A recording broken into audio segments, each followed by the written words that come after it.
Hello and welcome সবাইকে আমার YouTube channel adventure একাডেমির আরও একটা নতুন ভিডিওতে। আমি সৈকত দাস, আর আজ আমরা শুরু করতে চলেছি তোদের মাধ্যমিকের জন্য খুব খুব খুব দরকারি পর্ষদের টেস্ট পেপারের ভৌত বিজ্ঞানের প্রথম পেজের এমসিকিউ এবং এসএকিউ। এটা কিন্তু আমাদের 36 নম্বরের প্রিপারেশন সিরিজের পঞ্চম ভিডিও। এর আগে 4টে ভিডিও করা হয়েছে, যারা এখনও দেখিসনি অবশ্যই দেখে নিস, কারণ এই সিরিজটা তুই পুরো দেখে নিতে পারলে মাধ্যমিকের ভৌত বিজ্ঞানের গ্রুপ এ এবং গ্রুপ বি এর শর্ট কোয়েশ্চেন্স তোর হাতের মুঠোয়। বাজারে অ্যাভেলেবেল প্রত্যেকটা স্ট্যান্ডার্ড টেস্ট পেপার, পর্ষদের টেস্ট পেপার এবং মাধ্যমিকের প্রশ্ন থেকে প্রত্যেকটা সেট তুলে আমরা আমাদের প্রতিটা ভিডিও করছি, যেগুলো দেখে নিলে তোর 36 নম্বর কিন্তু ডান। এর বাইরে তোর পরীক্ষায় কোনো শর্ট কোয়েশ্চেন আসার কোনো সম্ভাবনা নেই। তবে তার জন্য একটিও ভিডিও কিন্তু মিস করা যাবে না। প্রতিটি ভিডিওতে আমি শর্ট কোয়েশ্চেন্সগুলোকে খুব ডিটেলসে বুঝিয়ে দেবো, যার ফলে তোর প্রিপারেশন যদি অতটাও ভালো না থাকে, তুই রেগুলারলি এই ভিডিওগুলোকে দেখে তোর প্রিপারেশনটাকে অনেকটা ভালো করে নিতে পারবি। আর যাদের প্রিপারেশন অনেকটাই ভালো, তারাও কিন্তু এই ভিডিওগুলোর মাধ্যমে আস্তে আস্তে 100 নম্বরের দিকে এগিয়ে যেতে থাকবি। এই সিরিজটা অনেক ছেলে মেয়ে অনেক পছন্দ করেছে, তার জন্য তোদেরকে অনেক অনেক থ্যাংক ইউ। তোরা না থাকলে আমার চ্যানেলের 1000+ সাবস্ক্রাইবারটা কোনোদিনও হতো না। যাই হোক, শেয়ার করিস বন্ধুদের সাথে এই ভিডিওগুলো এবং অবশ্যই চ্যানেলটা সাবস্ক্রাইব করিস নতুন হলে। চলো এবার তাহলে একটু শুরু করা যাক। চলো দেখা যাক প্রথম প্রশ্নটা কি বলে দিয়েছে। বলেছে 11.2 লিটার কোনো আদর্শ গ্যাসের জন্য এসটিবিতে পিভির মান কত। দেখ, আমি যে 4খানা শর্ট কোয়েশ্চেনের ভিডিও করেছি, আমি তোদেরকে বারবার করে শিখিয়েছি এই জিনিসগুলো। পিভি ইকুয়াল টু এনআরটি হয়, যেখানে এনটা তোরা প্রত্যেকেই জানিস মোলকে রিপ্রেজেন্ট করে। দেখ, আমি তোদেরকে বারবার করে বলেছি যে কোনো গ্যাসকে যদি তুই 22.4 লিটার নিস, তাহলে সেটা কত মোল নেওয়া হয় বল? তুই বলবি 1 মোল নেওয়া হয়। তাহলে আমি যদি সেটাকেই 11.2 লিটার নিয়ে নিই, তাহলে দেখ আমি এইটাকেও 2 দিয়ে ভাগ করলাম, তাহলে আমাকে এই দিকেরটাকেও 2 দিয়ে ভাগ করতে হবে। তাহলে অ্যান্সার কত হয়ে যাবে বল? 1/2 মোল। আর তোরা প্রত্যেকেই জানিস 1/2কে আমরা লিখতে পারি 0.5 মোল। তাহলে এন এর ভ্যালুটা কত হয়ে গেল বল? 0.5। তাহলে পিভির ভ্যালুটা কত হয়ে যাবে বল? PV equal to 0.5 RT. আশা করছি বোঝা গেছে। এই ধরনের প্রশ্ন এলে কিন্তু আর ভুল করা যাবে না, ঠিক আছে? চলো পরেরটা কি বলে দিয়েছে। প্রদত্ত কোনটি চার্লসের সূত্রের ভিটি লেখচিত্র। এখন তোরা প্রত্যেকেই জানিস যে চার্লসের সূত্রে ভিটি যেটা বলে দিয়েছে, তাদের মধ্যে রিলেশন কি? ভি আর টি এর সমানুপাতিক। তার সমানুপাতিক সম্পর্কের লেখচিত্র কি হয়? সব সময় মূলবিন্দুগামী সরলরেখা হয়, ঠিক আছে?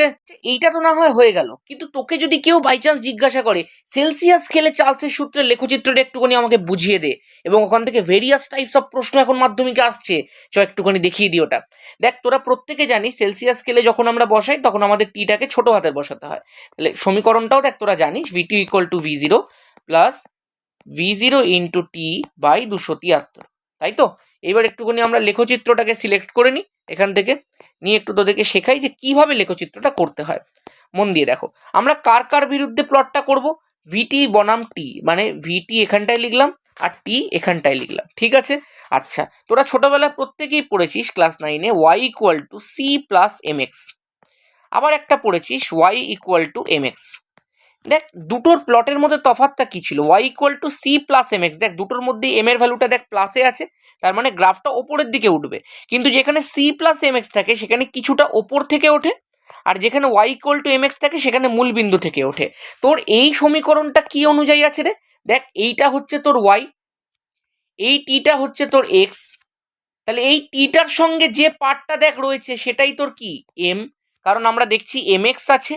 আচ্ছা, এখানটা আমি দেখতে পাচ্ছি কিন্তু প্লাস হিসাবে একটা পার্ট রয়েছে, সেটাই হচ্ছে আমার সি।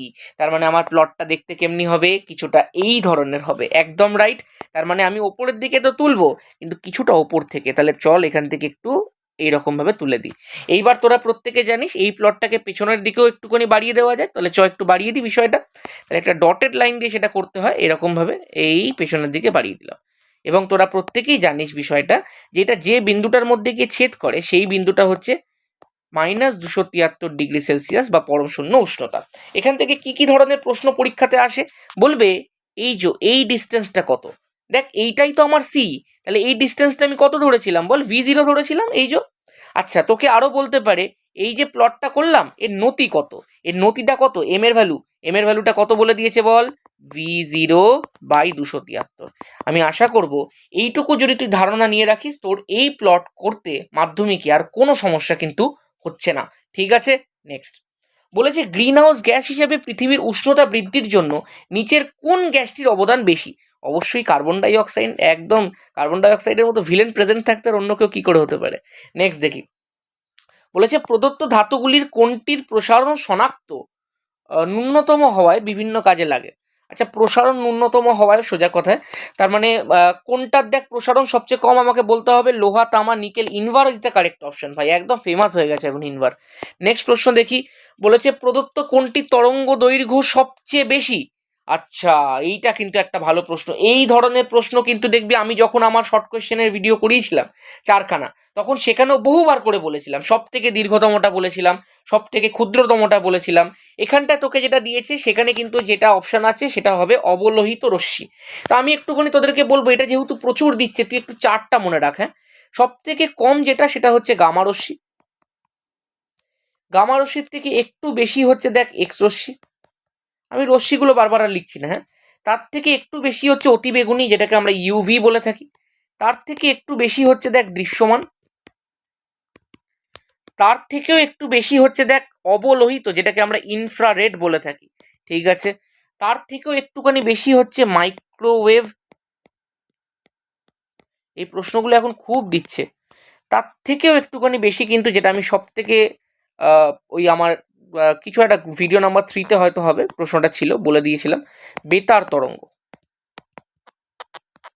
ঠিক আছে, তাহলে এই চারটা কিন্তু তোমাকে এই বছরের মাধ্যমিকের জন্য অবশ্যই মুখস্থ করে যেতে হবে, এই কথাটা একদম মন দিয়ে শুনে রাখ।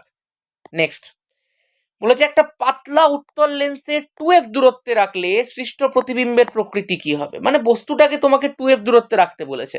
দেখ তোরা প্রত্যেকেই জানিস উত্তল লেন্সের 2f দূরত্বে যদি আমি বস্তু রাখি, প্রতিবিম্ব 2f এ হয় এবং সেই প্রতিবিম্বটা অবশ্যই সৎ হবে এবং তার পাশাপাশি অবশীর্ষ হবে। সৎ অবশীর্ষ কোথায় আছে? এই প্রথম অপশনের মধ্যেই আছে। তাহলে সৎ অবশীর্ষ is the correct option. Next প্রশ্ন একটুখানি দেখা যাক কি বলে দিয়েছে। বলেছে কোনো পরিবাহীর মধ্যে দিয়ে 2 মিনিটে 120 কুলম্ব আধান প্রবাহিত হলে তড়িৎ প্রবাহ মাত্রা কত হবে? এই প্রশ্নটাও দেখবি আমি একটুখানি অন্য ভ্যালু দিয়ে আগের ভিডিওর মধ্যেই করিয়েছিলাম, যে আমরা জানি কিউ ইকুয়াল টু আইটি, সেখান থেকে আমাকে বার করতে বলেছে আই এর ভ্যালু। তাহলে আই ইকুয়াল টু কী হয়ে যাবে বল? কিউ বাই টি হয়ে যাবে। দেখ তোরা প্রত্যেকেই জানি যে টিটা যেটা আছে সেটা সেকেন্ডে নিতে হয়। দেখ কিউ এর ভ্যালুটা দিয়ে দিয়েছে 120 কুলম্ব, আর যেটা টি দিয়ে দিয়েছে সেটা দিয়ে দিয়েছে 2 মিনিট, আর 2 মিনিট মানে তোরা প্রত্যেকেই জানিস 120 সেকেন্ড। তাহলে এখানটা আমি বসিয়ে দিলাম 120 সেকেন্ড। হয়েছে, 120 কেটে গেল, তাহলে 1 ampere is the correct option. 1 ampere কোথায় আছে? এখানে আছে। এটা দেখবি পর্ষদের মধ্যে সম্ভবত একটা প্রিন্টিং মিস্টেক আছে এটা। নেক্সট প্রশ্ন দেখি, বলেছে দীর্ঘ পর্যায় সারণীতে শ্রেণীর সংখ্যা কত? খুব খুব সোজা প্রশ্ন, 18 is the correct option. Next, বলেছে পরিবাহীর রোধ, আচ্ছা পরিবাহীতে তড়িৎ প্রবাহের সময় অপরিবর্তিত থাকলে পরিবাহীতে উৎপন্ন তাপ প্রবাহ মাত্রার সাথে কি রকমভাবে সম্পর্কিত? প্রত্যেকেই এখন জানিস H proportional to I square হয়ে যায়। সবাই এই জিনিসটা কিন্তু জেনে রাখ যে এই সমীকরণটা, এর যে সূত্রটা জুলের সূত্র, সেটা কিন্তু পরীক্ষার জন্য মারাত্মক ইম্পর্টেন্ট। ঠিক আছে, নেক্সট, আর অবশ্যই জুল তুল্যাঙ্কের যে ভ্যালুগুলো আছে, জে এর যে ভ্যালুগুলো, সেগুলো কিন্তু খুব ইম্পর্টেন্ট। ঠিক আছে, নেক্সট, বলেছে তেজস্ক্রিয় মৌল থেকে নির্গত বিটা রশ্মি হলো ইলেকট্রনের স্রোত। অবশ্যই। নেক্সট প্রশ্ন, বলেছে প্রদত্ত কোন যৌগটি গঠনের ক্ষেত্রে অষ্টক সূত্রটি মানা হয় না? এটাও দেখবি তোদেরকে করিয়েছিলাম, lithium hydride is the correct option. এখানে কি সূত্র মান্য করা হয়? এখানে দ্বৈত সূত্র মান্য করা হয়। দুজনেই দেখবি হিলিয়ামের মতো ইলেকট্রন বিন্যাস পায়। নেক্সট, বলেছে প্রদত্ত কোনটি তড়িৎ পরিবহন করে? গলিত NaCl করবে একদম, বাকিগুলো কেন করবে না দেখি। আচ্ছা, তরল HCl দেখ বলে দিয়েছে, যদি এটা HCl এর জলীয় দ্রবণ বলতো তাহলে কিন্তু এটা করতো, তরল HCl কিন্তু করবে না। কঠিন HCl তো করবেই না, গ্লুকোজের জলীয় দ্রবণ সমযোজী কি করে করবে? চলো নেক্সট, বলেছে কপার সালফেটের জলীয় দ্রবণে অতিরিক্ত পরিমাণ জলীয় অ্যামোনিয়া যোগ করলে উৎপন্ন দ্রবণ কি হবে? মন দিয়ে শোন, যারা এই বিষয়গুলো এখনো জানিস না, আমি কিন্তু অ্যামোনিয়ার একটা ওয়ান শট রিভিশন ভিডিও করে দিয়েছি, প্লিজ এখনো না দেখে থাকলে গিয়ে দেখে নাও, কারণ প্রবলেম রেখে কোনোদিন পরীক্ষাতে যাবে না। ঠিক আছে, চলো দেখিনি এটার অ্যান্সার কি হয়ে যাবে। অবশ্যই সবাই জানিস গাঢ় নীল হয়ে যাবে। নেক্সট প্রশ্ন দেখি, বলেছে প্রদত্ত কোনটি জিঙ্কের আকরিক জিঙ্ক ব্লেন্ডের সংকেত? আচ্ছা, জিঙ্ক ব্লেন্ড কিন্তু দেখ ZNS, একদম সবাই জানিস। নেক্সট প্রশ্ন, বলেছে প্রদত্ত কোনটি একটি অ্যালকোহল, এ বাবা এ তো একদম পাতি প্রশ্ন দিয়ে দিয়েছে, যেখানে ওইচ আছে সেটাই হচ্ছে অ্যালকোহল। চলো নেক্সট। তাহলে আমাদের মোটামুটি এমসিকিউ গুলো কিন্তু সবকটা শেষ হয়ে গেল। এবার দেখা যাক এসএ কিউতে আমাদের কি ধামাকা দিয়েছে। আচ্ছা, প্রথম প্রশ্ন কি, জীবাশ্ম জ্বালানির বিকল্প একটি জ্বালানির উল্লেখ করো। বহু হতে পারে, সৌরশক্তি হতে পারে, বায়ু শক্তি হতে পারে, ভূতাপীয় শক্তি হতে পারে, বায়োমাস হতে পারে, বিভিন্ন অনেক ধরনের হতে পারে। ঠিক আছে, তোরা যেটা খুশি লিখতে পারিস। নেক্সট বলেছে বায়ুমণ্ডলের উষ্ণতা বৃদ্ধি করে এমন একটি গ্যাসের নাম লেখো। ভিলেন হয়ে যাবে না আমাদের, CO2। নেক্সট, কোলবেট থেকে কোন জ্বালানি গ্যাস আরোহণ করা হয়? এটা মিথেন হয়ে যাবে, CH4। নেক্সট প্রশ্নটা দেখি কি বলে দিয়েছে। বলেছে চার্লসের সূত্রে ধ্রুবকগুলো কি কি। আচ্ছা আচ্ছা, চার্লসের সূত্র কার কার মধ্যে রিলেশন? ভি এর সাথে টি এর রিলেশন। আমি দেখবি যখন পড়াই, আমি জিনিসটা শেখাই, আমাদের কাছে চারটে জিনিস থাকে। পি, ভি, টিটাকে আমি দুরকমভাবে লিখতে পারি, বড় টি ছোট টি। আরেকটা দেখ ডাব্লু, ডাব্লু মানে হচ্ছে ভর। যদি যে কোনো দুটোর মধ্যে রিলেশন হয় তাহলে বাকি দুটো সবসময় ধ্রুবক থাকে। তাহলে দেখ চার্লসের সূত্র ভি এর সাথে টি এর রিলেশন, তাহলে বাকি দুটো দেখ ধ্রুবক থাকবে। তার মানে চার্লসের সূত্রে ধ্রুবক কারা? গ্যাসের চাপ আর গ্যাসের ভর। আশা করছি ক্লিয়ার। নেক্সট বলেছে সত্য না মিথ্যা লেখো। উষ্ণতার কেলভিন স্কেলের প্রতি ডিগ্রি ব্যবধান সেলসিয়াস স্কেলের প্রতি ডিগ্রি ব্যবধানের সমান। এটা একদম ট্রু, একদম সত্য। কিভাবে বুঝবো? দেখ, আমাদের সেলসিয়াস স্কেলে জলের হিমাঙ্ক কত? 0 ডিগ্রি সেলসিয়াস। স্ফুটনাঙ্ক কত? 100 ডিগ্রি সেলসিয়াস। এটাকে তুই কেলভিনে নিয়ে যা, 273 কেলভিন। এটা কত হয়ে যাবে বল? 373 কেলভিন। আচ্ছা, এখানে ব্যবধানটা কত বল? 100। এখানেও ব্যবধানটা কত বল? 100। তার মানে সেলসিয়াস স্কেলের 1 ঘর কেলভিন স্কেলের 1 ঘরের সমান। সেই জন্যই এখানের যে ব্যবধান হচ্ছে এখানেরও সেম ব্যবধান হচ্ছে। ঠিক আছে, নেক্সট। বলেছে গ্যাসের আয়তন প্রসারণ গুণাঙ্কের মান কত? খুব ইম্পর্টেন্ট প্রশ্ন। চাপ প্রসারণ গুণাঙ্কেরও কিন্তু একই মান হয়, 1/273/ডিগ্রি সেলসিয়াস। নেক্সট প্রশ্ন বলেছে গোলীয় দর্পণের মেরু বলতে কি বোঝো? ভালো একটা প্রশ্ন দিয়েছে, খুব আন্ডাররেটেড প্রশ্ন। দেখি, দেখ যে কোনো একটা গোলীয় দর্পণ যদি আমি আঁকি এরকম করে, তাহলে এইটা হচ্ছে সেই গোলীয় দর্পণটার প্রতিফলক তল। দেখ আমি এরকম করে দেখিয়ে দিচ্ছি। তার মানে এইটা দেখ আমি একটা অবতল দর্পণ আঁকলাম। তাহলে এই যে রশ্মিটা দেখ এখান থেকে আসছে, যাই আসছে, সেটা কোথায় এসে পড়ছে? এই প্রতিফলক তলটার মধ্যে এসে পড়ছে। এই প্রতিফলক তলের মধ্যবিন্দু মানে এই জিনিসটাকে বলা হয় মেরু। তাহলে তোরা অ্যান্সার লিখবি কোনো গোলীয় দর্পণের, এটা কিন্তু খুব আন্ডাররেটেড একটা প্রশ্ন, হ্যাঁ, প্রতিফলক তলের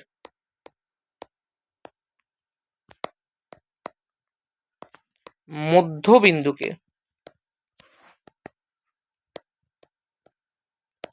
দর্পণে মেরু বলে। ঠিক আছে, নেক্সট প্রশ্ন দেখি কি বলে দিয়েছে। বলেছে অবতল দর্পণে দুটি ব্যবহার লেখো। মোটর গাড়ির হেডলাইট হিসাবে ইউজ করা যায়, দন্ত চিকিৎসায় ইউজ করা যায়। ঠিক আছে, নেক্সট প্রশ্নটা দেখা যাক। বলেছে প্রতিসরণের ক্ষেত্রে আপাতন কোণ আর প্রতিসরণ কোণের মান একটা কৌণিক চ্যুতির মান কত? দেখ একটা প্রসেস শিখিয়ে দিচ্ছি, চোখ কান নাক বন্ধ করে যেটা বড় ভ্যালু আছে সেটা থেকে ছোট ভ্যালুটাকে বিয়োগ করে দে। তাহলে 45 - 30, চ্যুতির মান হয়ে গেল 15 ডিগ্রি। আর কিচ্ছু তোকে দেখতে হবে না।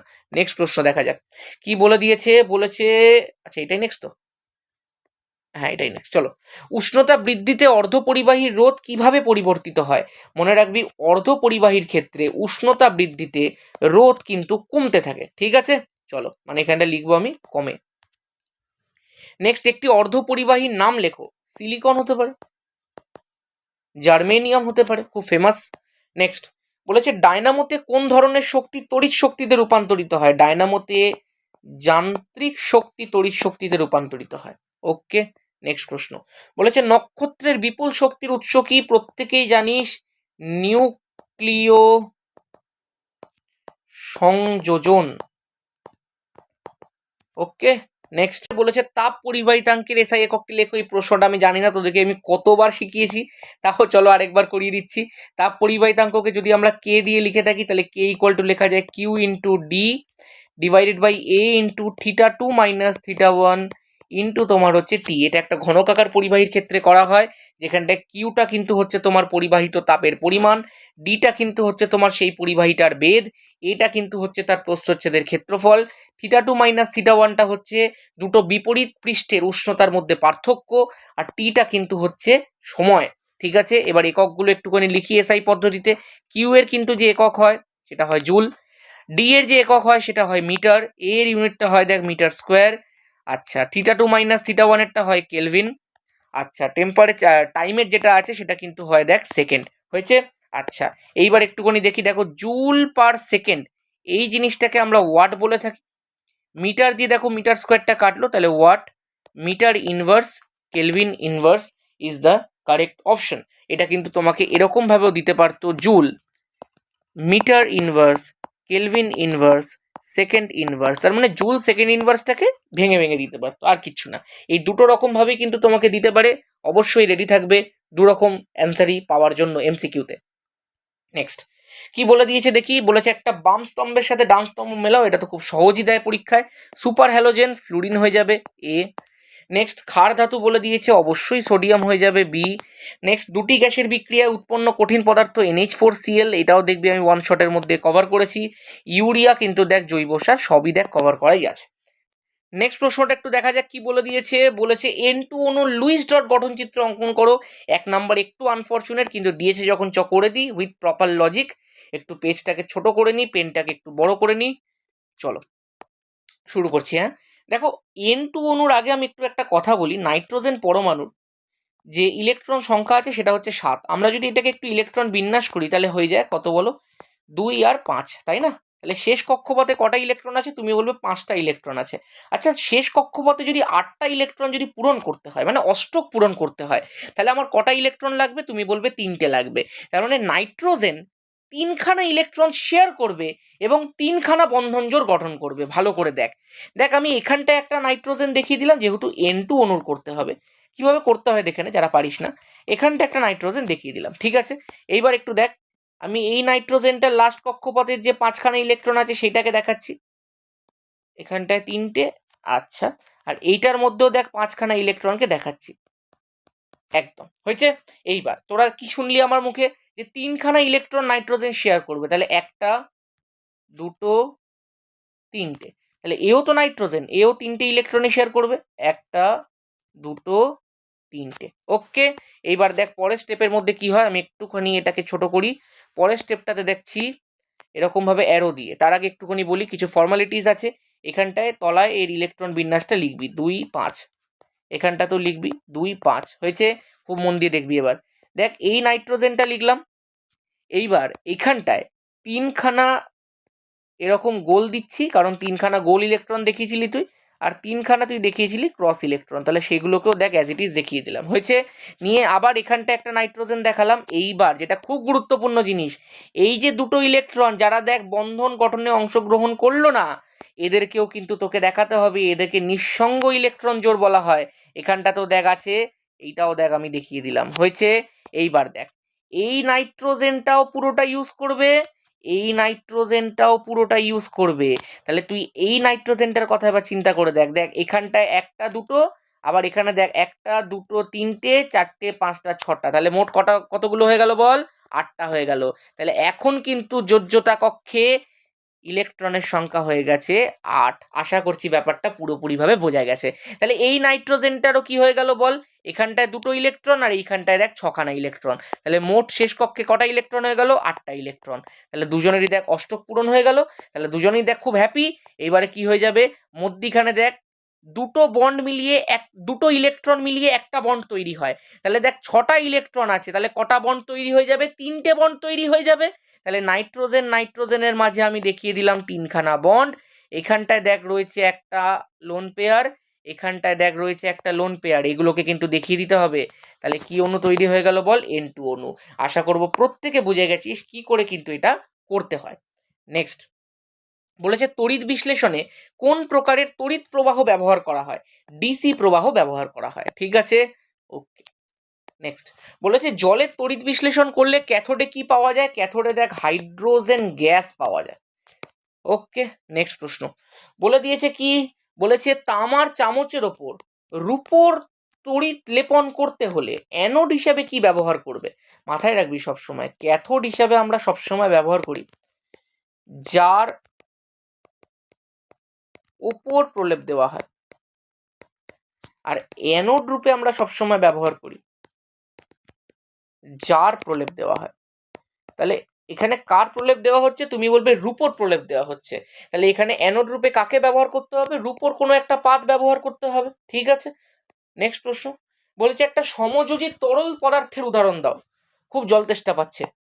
চলো নেক্সট প্রশ্ন কি বলে দিয়েছে, বলেছে ফেরিক ক্লোরাইডের জলীয় দ্রবণে অ্যামোনিয়ার জলীয় দ্রবণ যোগ করলে যে অদক্ষেপ পড়ে তার সংকেত কি। এই প্রশ্নটা কিন্তু আমি খুব ভালো করে ছবি সমেত ডিটেলড বুঝিয়ে দিয়েছি একদম অ্যামোনিয়ার ওয়ান শট রিভিশন ভিডিওতে।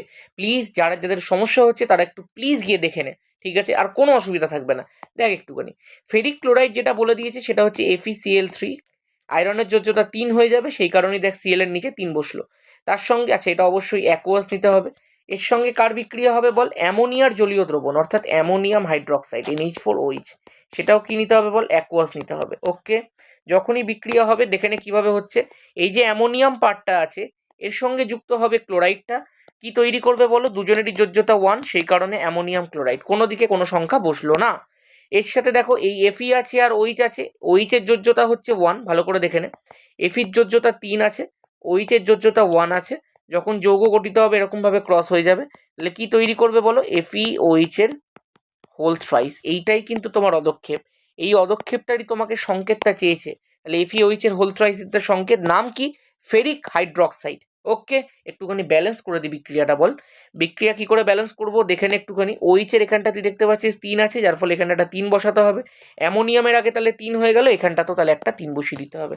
আশা করছি ব্যালেন্সও কমপ্লিট, একদম কমপ্লিট, তাহলে সংকেত ডান। নেক্সট প্রশ্ন দেখি কি বলে দিয়েছে, লাইকার অ্যামোনিয়া বলতে কি বোঝো, এটাকেও কভার করে দিয়েছি আমি।